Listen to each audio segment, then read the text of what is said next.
My name is James McDiarmid. I'm a plastic surgeon based in Plymouth in the UK. I'd like to share my approach to facial rejuvenation surgery with you through this short educational film.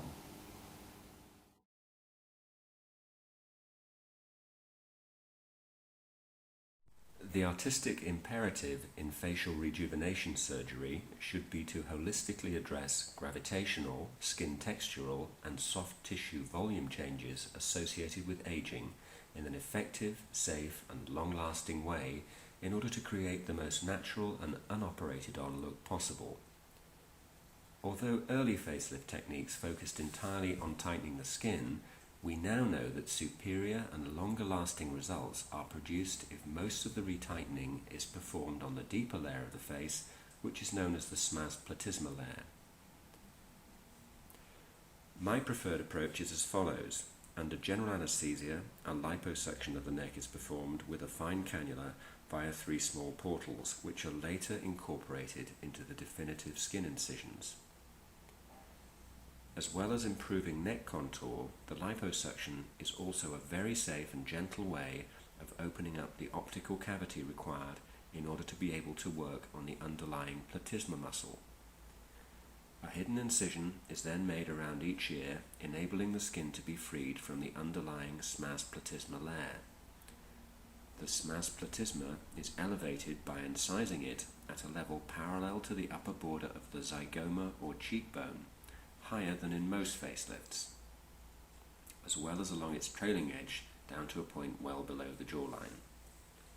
A meticulous elevation of the smaz by releasing fibrous retaining ligaments with specialized instruments enables it to move freely and allows it to be re-anchored in a tension-free way several centimeters higher than its original position with a near vertical vector of pull. The high incision in the smaz, combined with significant undermining and strong re-anchoring, effectively elevates the mid-face soft tissues without the need for a separate mid-face lift procedure. In certain patients who have a very heavy neck, the platysma muscle is released at a very low level in the neck all the way from one side to the other, enabling a far more significant correction of the neck contour.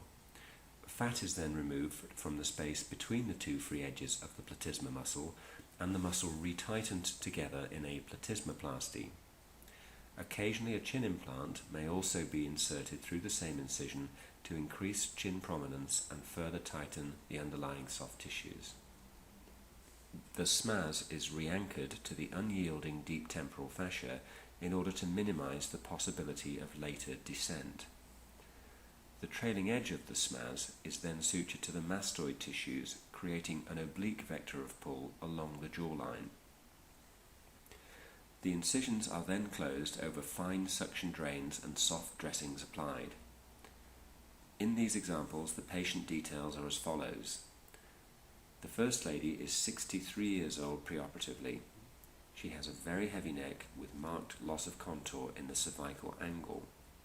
She underwent a high lamellar smaz lift with neck liposuction, anterior platysmoplasty, complete platysmal release and insertion of an anatomical chin implant.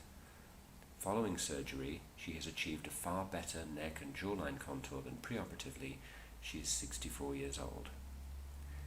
The next case is a 56-year-old lady. She has a very heavy neck exacerbated by a slightly retrusive chin. She has undergone a high lamellar smaz lift combined with anterior platysmoplasty, complete transection of the platysma muscle, and insertion of an anatomical chin implant. She has achieved a significant improvement in the neck and jawline. In particular, insertion of the chin implant has improved her chin prominence. The final patient is 68 years old and has previously undergone facelift surgery 15 years ago elsewhere. She also underwent a high lamellar smaz lift combined with neck liposuction, anterior platysmoplasty, complete platysmal transection, which she had not had performed previously, and replacement of a pre-existing chin implant. Post-operatively, she has achieved a significant improvement with very good definition of her neck and jawline. In my opinion, extensive facial rejuvenation with dramatic results can only be achieved by extensive delamination of the layers of the face, and this must also include some release of the SMAS retaining ligaments, which are fundamental in holding the SMAS layer in place. Once this layer and its retaining ligaments have been released, re-anchoring of the SMAS platysma layer to an unyielding higher fixed point, such as the deep temporal fascia, is essential in order to maximize the effectiveness of the lift. Reattaching SMAS to SMAS higher up, in my opinion, gives only half the improvement that reattaching SMAS to a much more stable fixed point, such as the deep temporal fascia, provides. Significant changes in the neck are not possible without performing significant modification of the platysma muscle, and often also liposuction of the overlying fat. In certain cases, and patients with retrusive chins, insertion of a chin implant through the incision under the chin, which the neck work has been performed through, may also be beneficial.